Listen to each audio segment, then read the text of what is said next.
All right, guys. Today we have with us the king of Snapchat and now the king of Top Shot. He's a 24-year-old boy wonderkin. It's the man who spent $47,500 on a single Top Shot moment.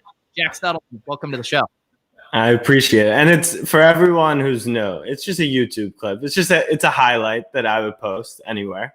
Yeah, why would you do that? Why would you spend so much money on a GIF that I could just watch? Do you feel violated when I watch your GIF, Jack? That's what everyone's asking me. So just to clear things up, I did make a sizable investment, but there was a slight group behind me. So I personally did not drop all $47,500. It's not to say I don't have a lot invested in Top Shot, but I do have to give credit to the others who joined me in this endeavor. They're keeping their profile much lower though. Are you the primary investor in that moment? Yeah, I definitely am the largest shareholder. And I was scrolling through the rest of your, I was going to say portfolio, but I feel like I should use the terminology and say collection. Yeah. And you have a lot of other big buys on there as well. Yeah. So I think that's what we're going to talk about. Got to end up buying the big moment. But I would say I've been invested in Bitcoin for a while. So when I saw the Top Shot tweet about their beta, like they had a wait list months ago. And so it finally came out. I did some digging. I didn't really get it. I kind of put it to sleep. I came back to it and I started having fun. And then I saw like the rapid growth, like literally 10 days ago, it was $200,000 in marketplace sales in a day. We're at like 2 million. So it's 10x in literally 10 days. So every hour I was like, oh shit, like I need to buy right now. Stuff like I was holding cash and I was like, screw it, like throw it in there. So that's where I ended up buying like a bunch of the higher end stuff. Yeah. And for people who don't know your background, let people know, what do you do over on Snapchat? Because that's where you've grown a massive following.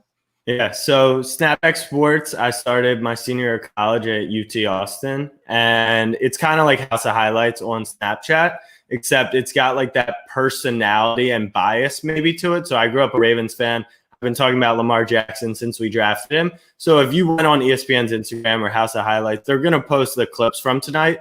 When the Knicks are playing the Warriors, I'm a Knicks fan. So I'll post it with a little twang and like kind of angle it towards the Knicks in favor of that. And I think people don't understand that social media was created to connect. And then what kind of happened was like influencers and content creators kind of actually separated from their audience. They just built audience.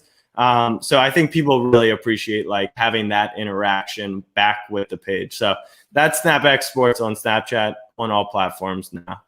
There you go.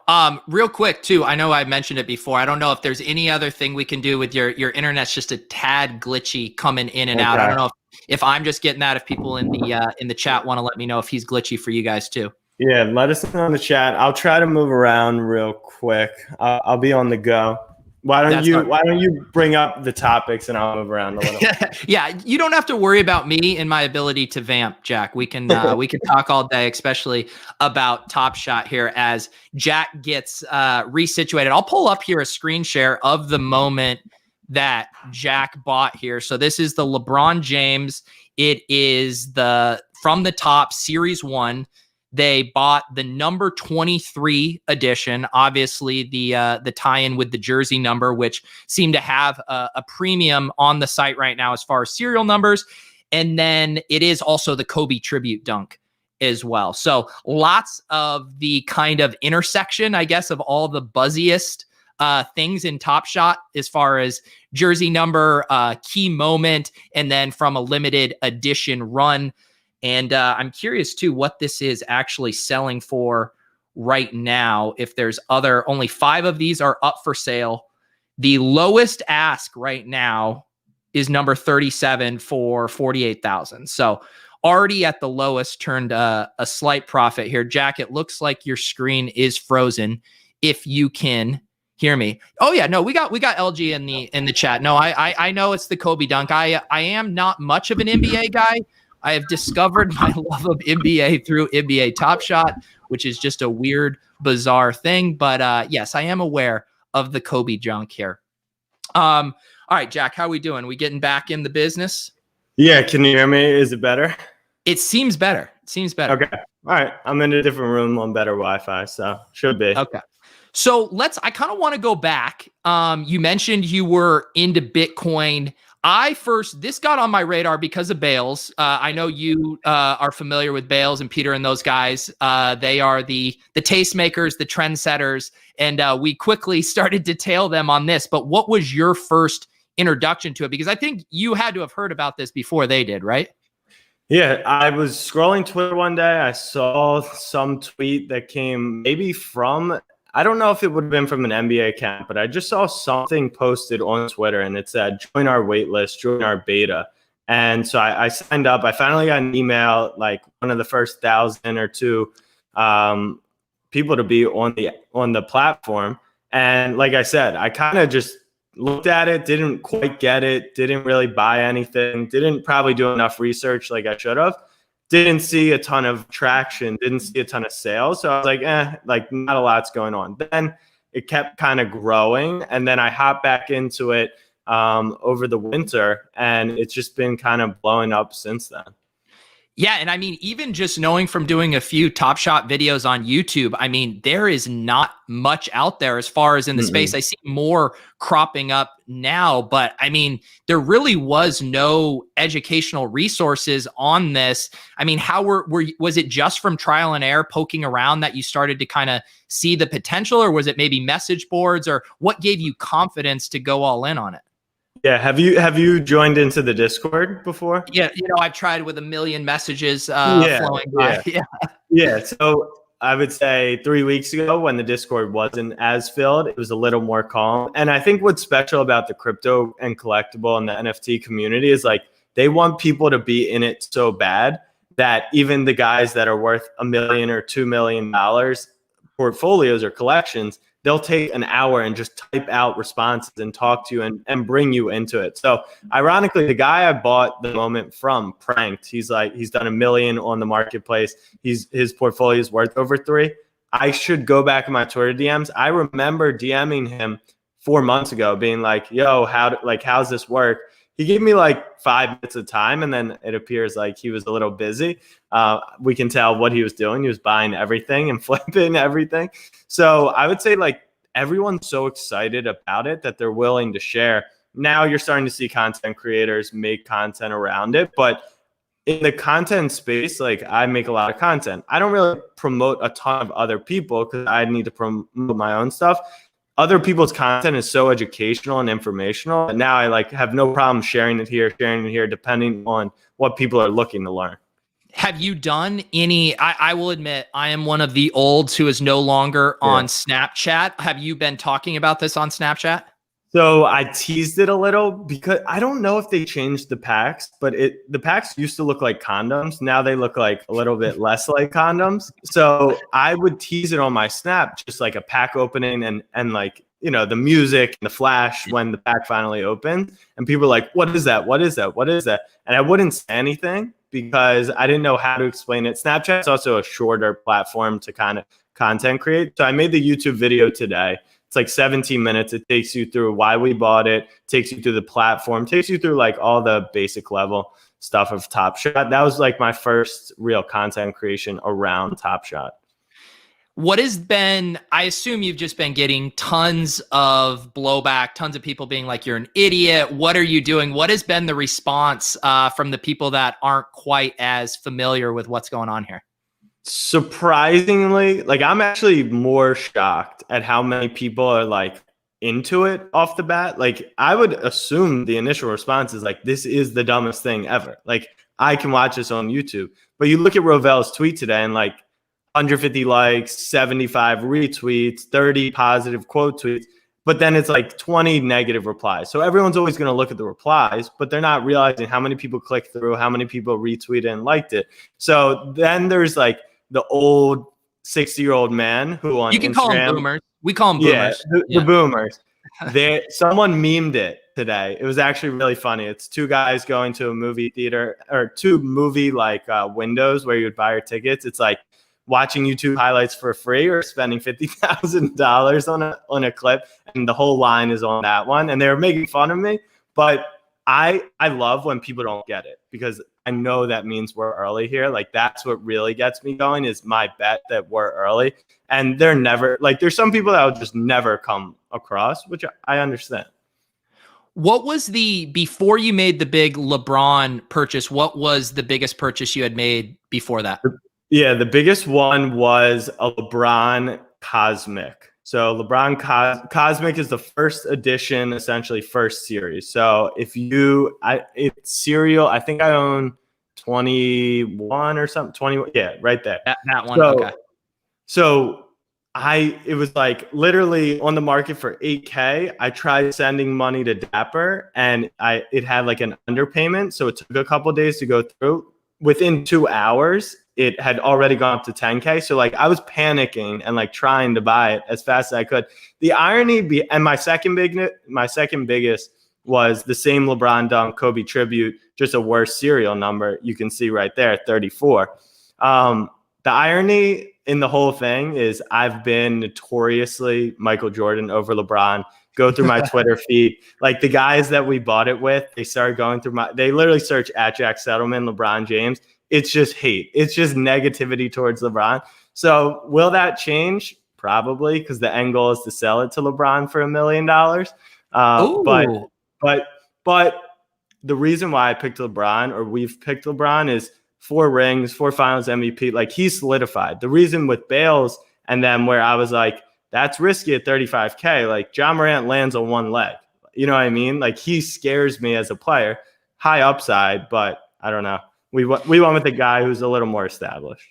It's interesting. There's a few things I want to follow up on there, but it is interesting too. It at least before the market mania has reached its frenzy, which it is getting close to. It seems like some of the veterans seemed undervalued relative to the rookies. And I don't know if you play any dynasty sports, but you see that as well. I'm in these dynasty football leagues, these rookie picks, you can get a king's ransom for them, and no one wants Larry Fitzgerald, even though he has the Hall of Fame career. So it is interesting to kind of see the polarized strategies there of what's the ceiling for a Ja Morant versus LeBron. You know what you're getting. There's no question. Yeah. And to me, it's like, if Morant serial 1, which I personally prefer the jersey match. I know some people prefer the 1. I think those are like the 1 and 2 serials to have.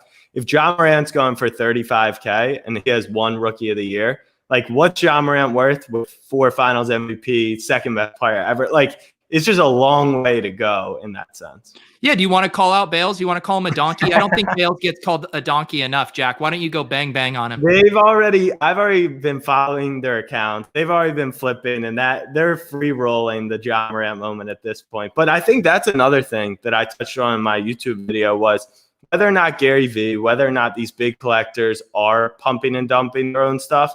These accounts are public. You can go to my profile and like I can't say, oh, RJ Barrett hollows are the next thing to buy. And then you click on my thing and I have 2 of them. You know what I mean? So I think that kind of makes it cool. There are going to be people who don't have like a large persona, but I think if you're tweeting about this stuff, you're vocal about this stuff, you can't have a hidden profile because like if I'm going to tell people, oh, Kawhi Leonard Cosmic's really the next move. And then you come to my profile and I own one, it just, it kind of sheds some light on what's going on. And I take it from how you're talking that you are a true hodler. I don't see any of your moments up for sale. Are you in it for the long game here? I've sold 2 things because I listed them probably 2 weeks ago because I was curious, like, would they sell, whatever. So 2 people I sold like a Ben Simmons base and a Bogdanovich LE, which I'm sure will be worth $100, and I got 20 for it. That's it though. I've literally sold 2. I'm holding everything. I had a conversation today, like, is it worth taking profits at this point? But if I'm such a believer in it, like, what is the point? Like, no one I've invested in, at least in my opinion, really is going to see a significant drop off. I mean, CP3 is one of the greatest point guards ever. Donovan Mitchell's a young star. Like, I feel like I'm not playing that risky of a game. I'm more so betting on the platform, right? Yeah. So hang on. I want to hear, you slipped in there that the goal with this LeBron is to sell it to him for $1 million.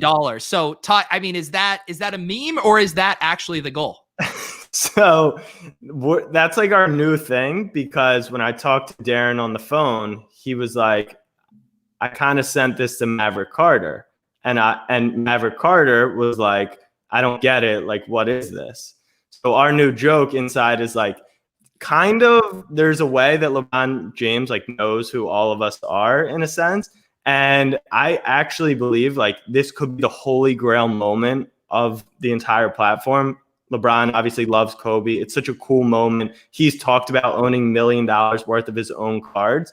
Like, if this is it, why not like sell this to LeBron James? It's a jersey match, so it's like obviously very specific to him.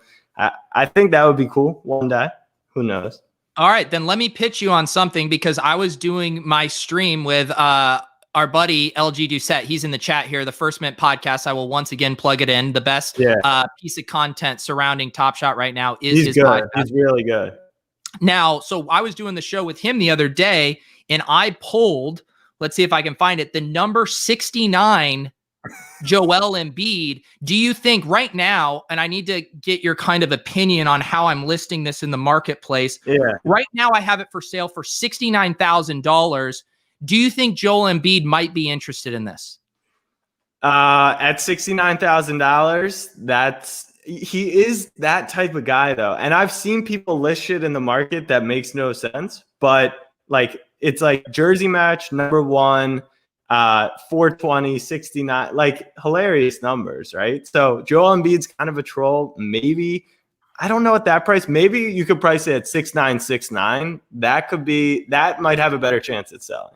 Okay. All right. You're right. I probably should lower my asking price. I heard it was a seller's market, but that might be a little aggressive the more I talk it out. But what are your thoughts overall on the serial number stuff? Because I feel like intuitively the number 1 serial option makes a ton of sense. I now, the jersey number, especially for LeBron, an iconic jersey number, that makes a ton of sense. I've also, this one kind of surprised me. The final serial number in the mint is very popular, like the 5,000 out of 5,000. Yeah. Do you think that those, and I had asked LG this as well, do you think those kind of arbitrary valuations could change over time, or do you think those are here to stay?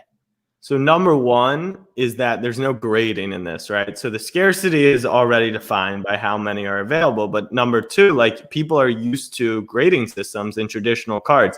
This is kind of a new form way of saying which card maybe has a little more than another one. And then number 2, which is kind of what everyone believes is the insider tip, is that what this does is open up an international market. So cards, they want to do international, but shipping overseas costs too much money. The change in currency costs too much in fees. This is simple. Crypto to crypto. Someone in China can buy from me tonight, and it's exchanged, through Ethereum, Bitcoin, very simply worldwide.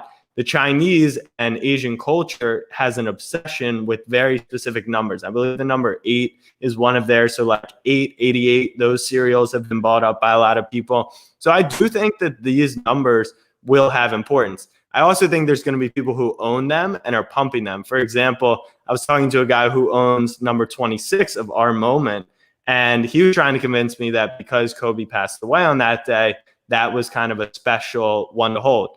That's up for debate. Same thing, is 8 or 24 for this moment going to be? I think there is an argument that 1 and 23, maybe the last one, 8 and 24. When you start getting into like the day he passed away, or his birthday is a common thing with these things, I kind of lose it. But I have found myself, I'd pay 10, 15, 20% more on certain moments to be in the top half. Like, I think like 48 out of 59 in this one. I don't know why. It's just kind of ugly to me. And like being in the top 30 or 20 feels better. Some people may not feel that way. Yeah, and it's hard because the way I think about it, some of this stuff is built into the site functionality. Obviously, first and last, that makes sense. They highlight the jersey number on the player. That makes sense. Then you move into well-known meme numbers, 69, 420, whatever. People know those. But then once you move into those, like, this is the day Kobe died, this is the birthday, it's like you are going to need that to become common, omnipresent knowledge. And that seems like a little thinner bet to me. Agreed. No, I'm totally with you there. So let's see here. So now that you made your big buy, are you still playing the kind of the market? Are you trying to, collect a lot of packs? I noticed when you did the video earlier today on your YouTube channel, I watched that. It seemed like you were sitting on some older packs that have long sold out. Yeah, so that strategy, so two new features that are going to come at one point. One, you're going to be able to swap packs or sell packs. So I think like if we see these packs selling for $9 and there's moments in them that are 300, $500, like how is that pack not increased? And you're not like same concept of people actually just buying prison boxes and holding on to them. Number two is auctions. Like I think auctions are going to be crazy for this platform. If we put this moment up for an auction and like LeBron's biggest collector and LeBron James are bidding on it, like that's an even crazier concept. But I am sitting on some packs. I wish I had thought about that like ahead of time and collected more legendary packs.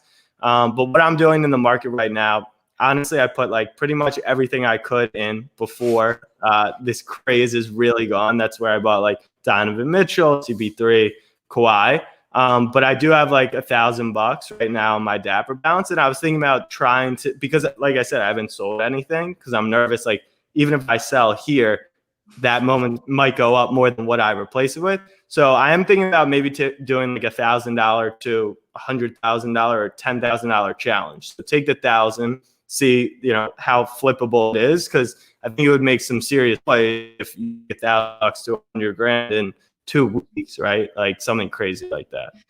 Yeah. Just real quick, your internet just started to break up a little more than usual there just towards the end, but you were doing good before that. Yeah.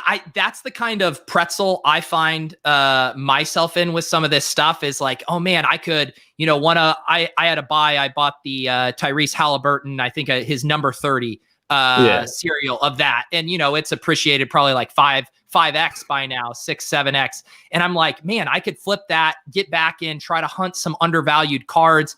And then I realized, Peter, you don't know NBA. You don't know this market.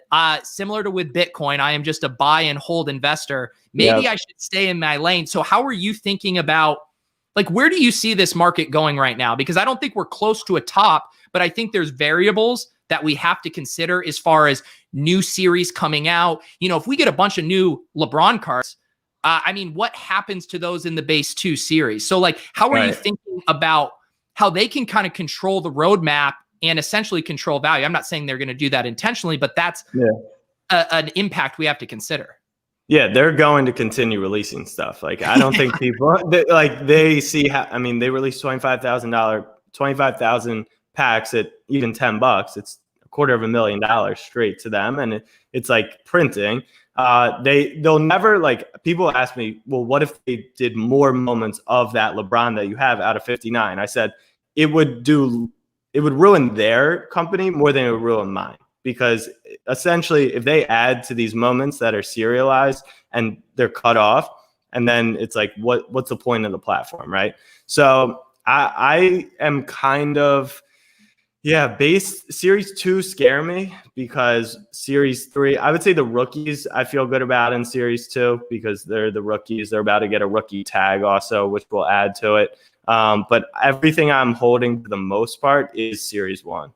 Yeah, that's where I was kind of looking, and I was in later than you. I was in before like the market frenzy of the past few days, so I was able to scope some stuff. But that's where I was kind of focusing on, just thinking, like you said, that idea, if we have all these series coming out, someday we're at series 26, that series 1 is inherently going to be valuable. It's going to feel rare. So I do like focusing on that. Do you have any tips for other people who are getting in now? Obviously getting packs is a great way, and we're going to open up a few in a second, but where would you kind of direct people who want to get it in good? They want to be a part of this, but they don't want to buy the top.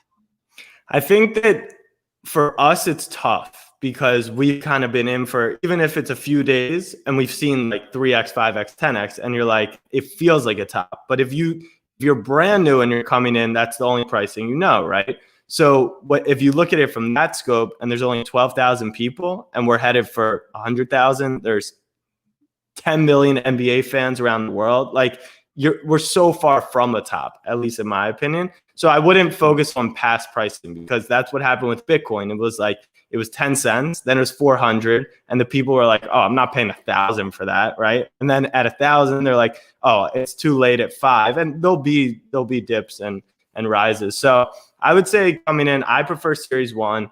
There's a lot of people out there who think Run It Back are still severely underpriced because you're getting players like Hall of Famers like Steve Nash, who's like, that's going to be a Series 1 moment. It's very interesting. I think more than like Series 3, 4, 5 is when Ray Allen's shot comes out, LeBron's block in the finals comes out. Like when the actual iconic moments come out, what's that do to our moment, right? Where we got Series 1 of LeBron Kobe tribute dunk, but his greatest moment ever is that block. Kyrie shot in that final, right? So I think that's where it gets interesting. Impossible to predict the market, but I'm still a believer that we're very early days in this.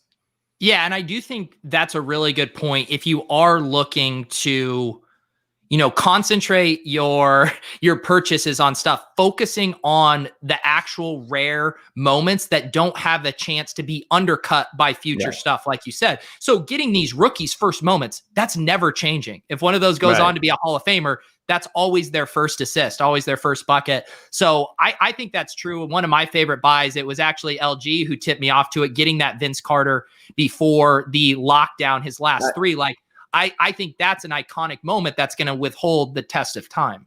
People say right now it's the second most iconic moment on the entire thing. And I was so close to buying a Cosmic of it because you're getting that moment in the first edition, first series.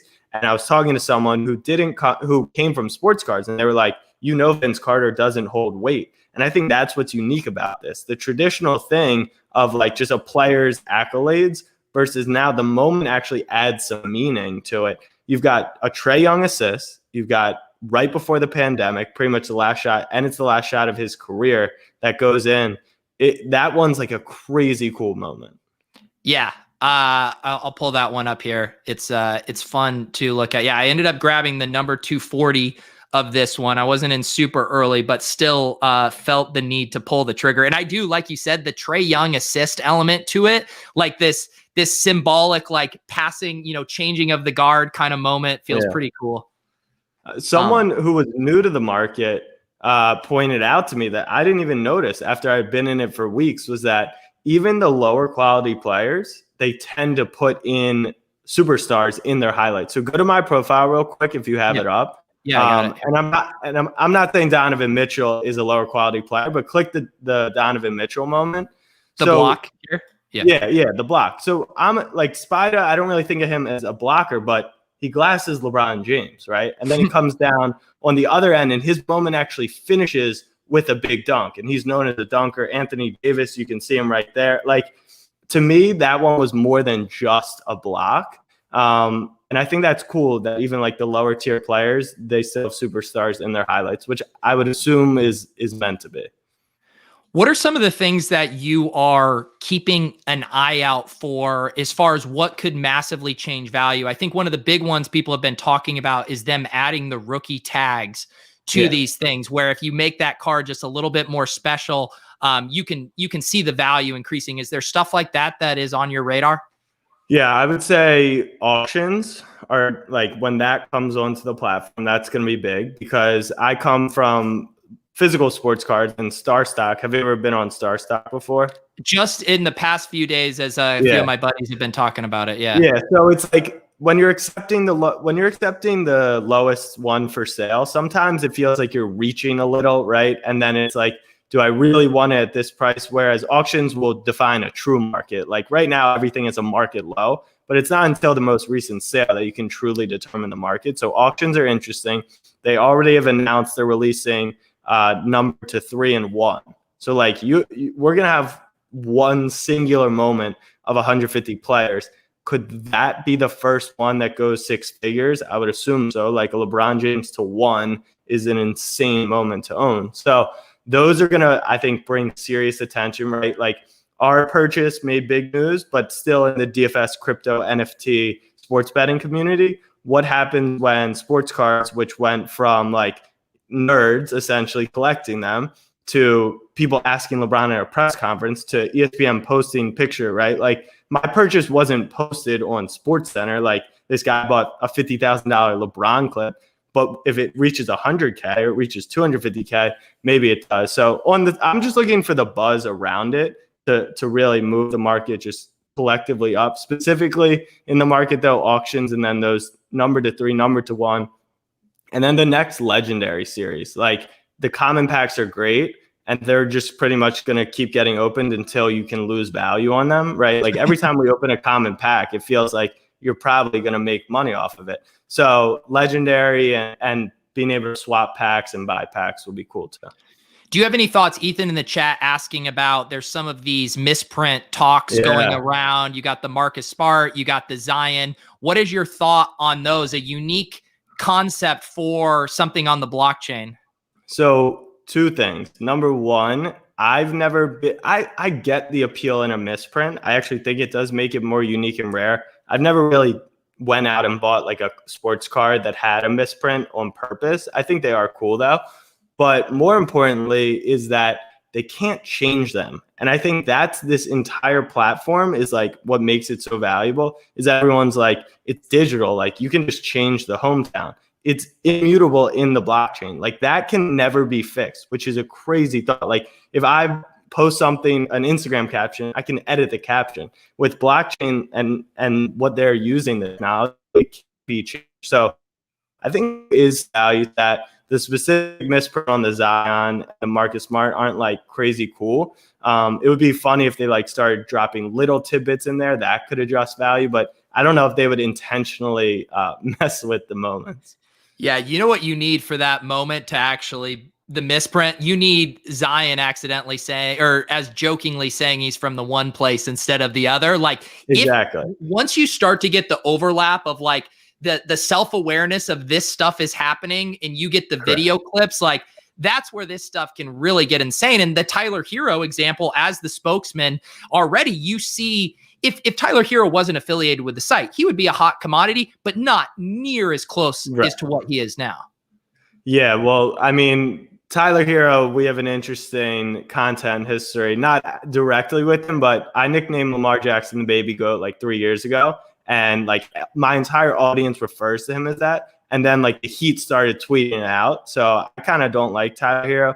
Plus, I think he's a teeny bit overrated. So I think with him promoting the site, being like having a rookie debut moment in Series 1, I agree. Like his stuff's pretty overpriced to me. We call him Tall Bryce Hall on the podcast. I don't see why TikTok, but so if I search Tyler Herro on Jack's profile, no moments found. Okay. All right. We found it. I was kind of nervous there for a second that I owned a Herro, but I've never purchased one. If I open one in a pack, I'll probably hold on to it. Yeah, I ended up getting one just from the thesis of being just when you log onto the site, your first experience is Tyler Herro's cool. Yeah. So they're driving people to him, and those cards have seen cards. I keep saying cards. Moments have seen massive value shifts.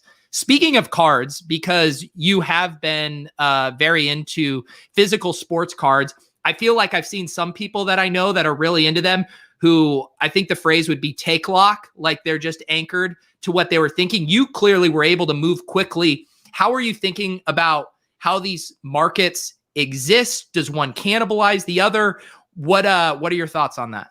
Yeah, well, I would say vintage is always because I think with vintage and older cards, I think the appeal is that they've gone through tough times and they've lasted through air problems that could mess up the card. And I think that they'll last. But when you look at like Colin Sexton rookies, like people are buying Colin Sexton rookies because they want to flip him after he finishes the season averaging 23 points per game.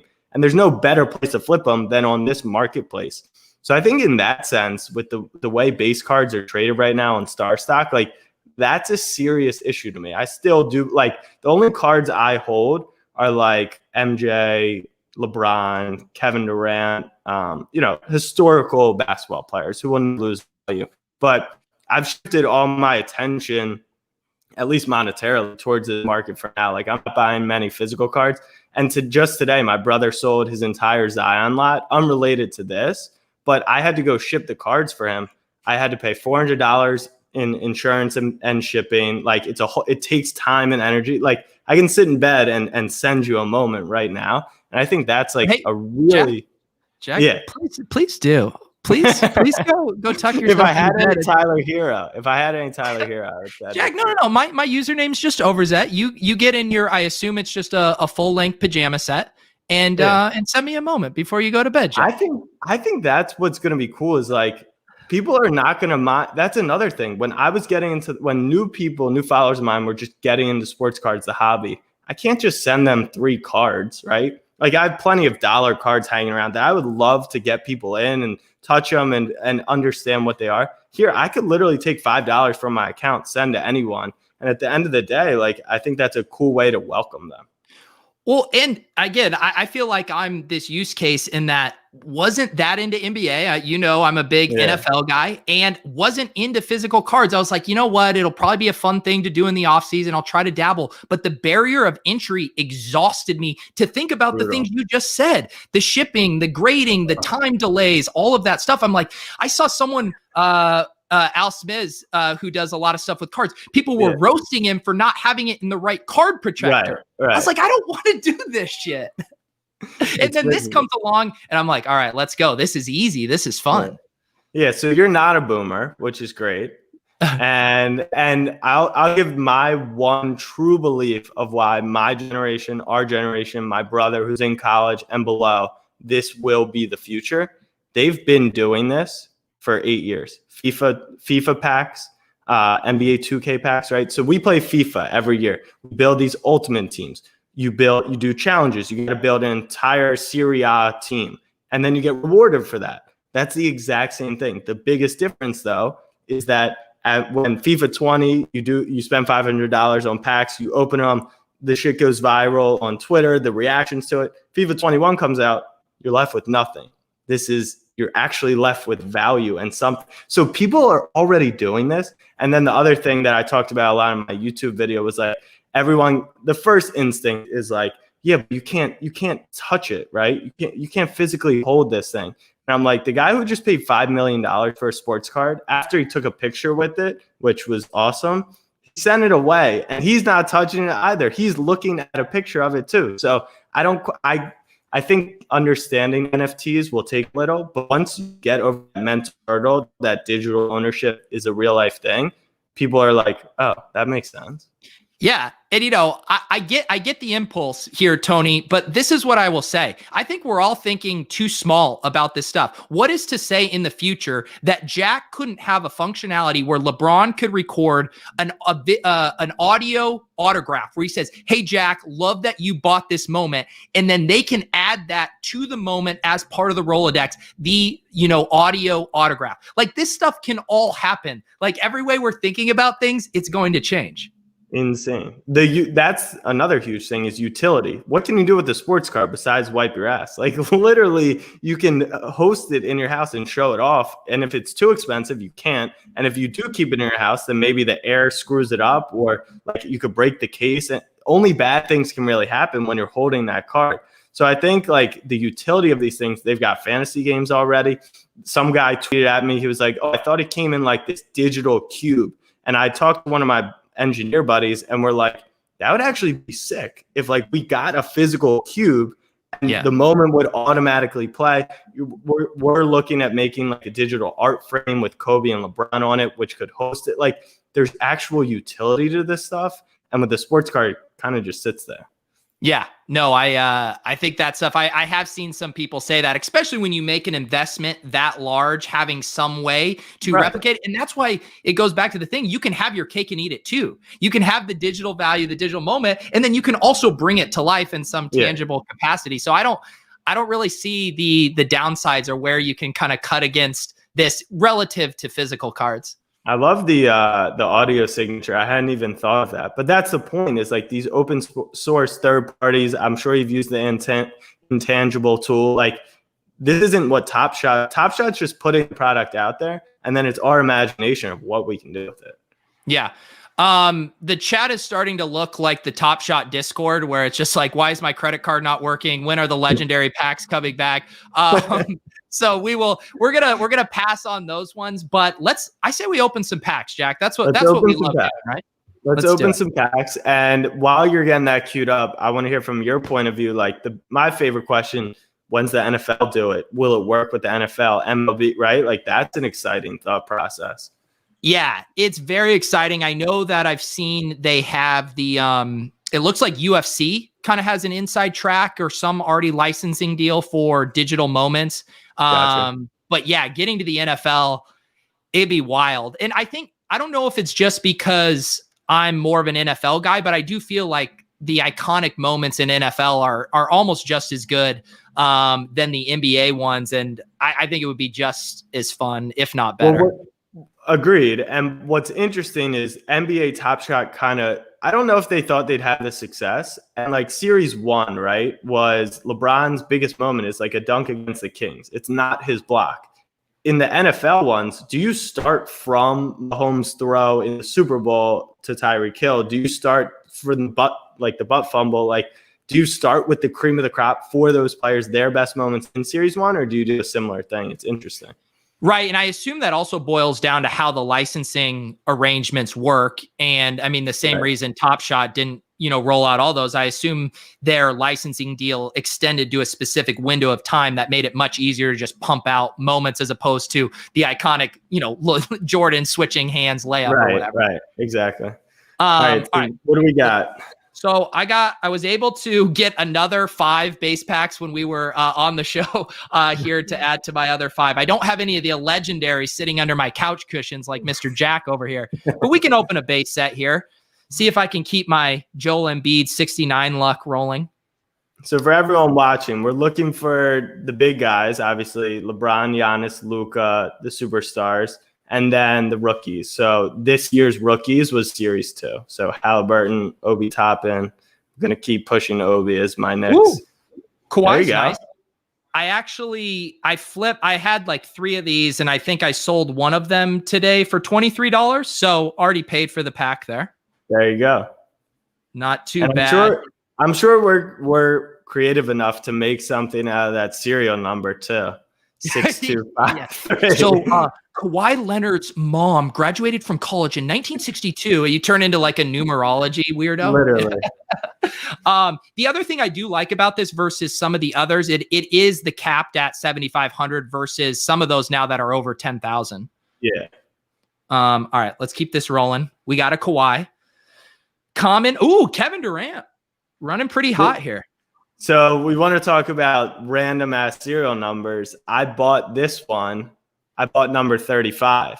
That was his OG number. So will that hold any weight in the future? Like, to me, I do think 35 will be more expensive than 34, 36, just because of that tie.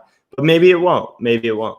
So here is Jack on the program saying, everyone, Kevin Durant's true number, the one he most identifies with, is number 35. Get this number 7 bullshit out of here.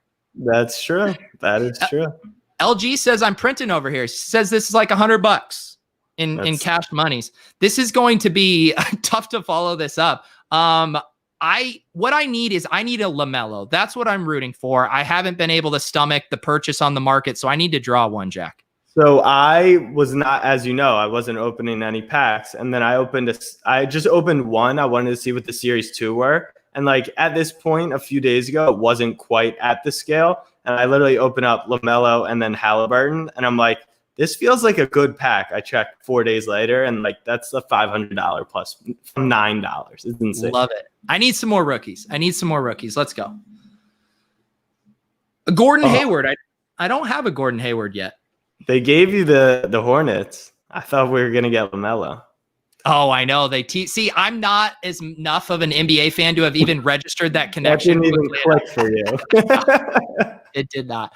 And so this one, and this is what I was talking about, looking at the difference, the 7,500 LE versus this one is, right. How many, I mean, they say the plus, like, do you have an estimation for how high this print gets? No, I don't, which is why I personally wouldn't want to own one of those. But then like, how many Luka based prisms did Panini print? No one knows. So I think if eventually this number gets capped, then do you know what the situation is when they're going to cap that? I just assume it is when I actually don't know. I have no idea. I was about to try to say something that sounded smart, and then I was like, I don't know what the fuck I'm saying. Yeah, I'm sure the guys in the chat probably have an inclination. But what I do feel comfortable saying is these, common over 10,000 are going to lose value so much quicker than these limited edition runs. Yes, exactly. The first mint says they cap it randomly sometimes. So yeah, we don't know. Okay. All right, should we open another one here? Yeah, why not? I mean, with that pack luck, like you can't really stop there. Yeah, I know. You never walk away from a heater, right, Jack? Right. And then if you go cold, it's like, well, maybe we don't want to end on that note. Jack, do you play any DFS? I used to, and then you guys are too good for me.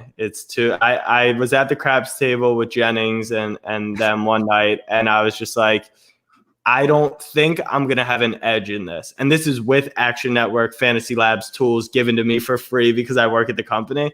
And still, like, with all their fucking lineup builders, I was like, I don't know about this. So I bet a lot, but I don't really do a ton of DFS. Yeah.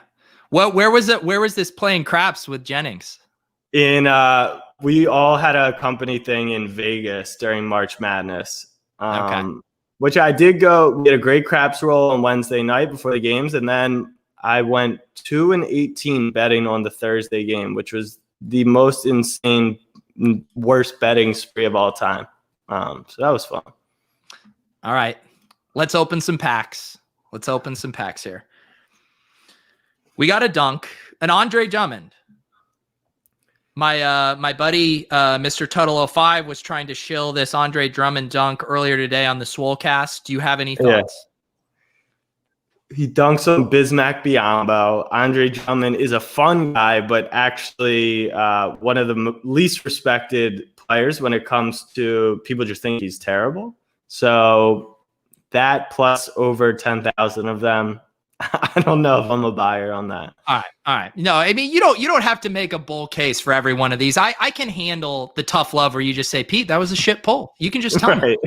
All right, let's keep it rolling. Still probably 2x between this and Bledsoe block. See, did you think about Zion for that or no? I didn't. I should have. I'm still getting here, Jack. I've literally been into the NBA and Top Shot for like 6 days now. I'm coming along. I didn't realize you were that much of an NBA noob. Like, I know football's your thing, but like Zion is Zion, and like no. I know, but you know what? I'm truthfully where my eyes gravitate toward the serial number right away more so than mine don't, which is interesting. Really, this is like the blue dress, gold dress phenomenon, I guess. Yeah. I go straight to does the serial go before the? Holy shit! Like I didn't even notice that the serial number came up before the logo. Like I didn't even know that it said that. Wow, Jack, dude, I think you need to see a doctor, Jack. Something might be wrong with you, man. The logos really get my eye, I guess. This Trae Young one is nice, though. I love Trae Young. How much do you think that goes for? This card, LG, I'm going to make a guess, and then LG will tell us in the chat. I'm going to guess that Trae Young, I could flip it for $50 bucks. Wow. 1542. Let's just go look, and then we can come back. Let me go over here. I think if you hit done, it'll show. Yeah, exactly. And if you scroll down a little, it'll show you what others are selling for. Oh, I clicked it like a boomer. Yeah, that's fine. Yeah, see, send his gift. All right, so 15. Oh, sorry, this doesn't pull up on the screen share. It looks like it's more like the 35 to 40 range for it. Once again, though, $9 pack. $9 pack. Yeah. See, that's one that I'm starting to think like I would probably sell that 7,500. It's Trae Young's third year in the league. It's Series 2. Like, it's not that cool of a moment. Like, I just don't get the appeal, but there's such a market for it. And I think some of it might seem naive because I own maybe higher tier moments, and this is like a cheaper way to get in. But I don't know. I think what would be interesting is like you see the Winklevosses and like all these guys tweeting out Bitcoin market cap. Like if you did player market cap, that would be pretty cool to see like how much money is in each player. Essentially, you take the lowest market value, multiply it by the player, and see like who the market is saying. Because like you'll see that Kawhi, Jokic, they don't really get the respect that like Trey and others do, who may not be as good as them. I just want to go back because it seemed like you're shaming my Trey Young moment here. I'm sorry I don't have $50K to drop on premium LeBron historical moments, Jack. Not all of us are just flush with Snapchat dollars. Did you watch the pack opening that I did? Yeah. On the YouTube video? Literally was just going to do it for the video and pull a LeBron base. And I was like, that worked out pretty well. Yeah, that's the one you're sending me when you get in bed tonight and you send overs at a moment. Yeah. Daily sports lineups. Thank you for the super chat here. Whoa, coming in all red. If you have a question, I will pass it along. Thank you for your super chat. I don't know if he was super chatting. I think he just tried to buy your Andre Drummond moment. Yeah. So he put the value. He think the $1.99. All right, I'll sell you my Andre Drummond for $2. How have you been buying? This is really interesting. I talked to the guys at Top Shot. So the Discord, which seems to be like a gaming type of like messaging service originally, I figured that everything was crypto based. Like I saw a ton of NFT people in there, saw a ton of Bitcoin people. I pay through, like I send Bitcoin or Ethereum to Dapper. They put my balance in and they said 90 to 95% are NBA fans who pay through credit card, which shocked me. So I have done it every which way. I was like, let's try the credit card, get some points while we're at it. I got like 1 through, and then I ended up getting on the phone with them, and it was a hassle. And so then I did some going through Coinbase, doing some Bitcoin. I wasn't going to move any of my existing Bitcoin, doing a new buy, sending it over. That was fine. But then I found my debit card worked perfectly with no hassle. So I've been doing the debit card since, and we need to stop, Jack. We need to stop using our debit card. What's the fee? What's the fee they charge you? Yeah, it's like I want to say it's a 5% fee. It's not great. But one of the things about also doing the sales is then if you use that money on the sales, then you don't get the fee. So I want to stick to keeping the money in Dapper, just using profits. That's what I'm telling myself in my head. I don't know if that's going to actually work. Yeah, we'll see. I don't have my, all right, let's real quick before my computer dies and I got to go. Yeah. What do you think if I do this $1,000 challenge?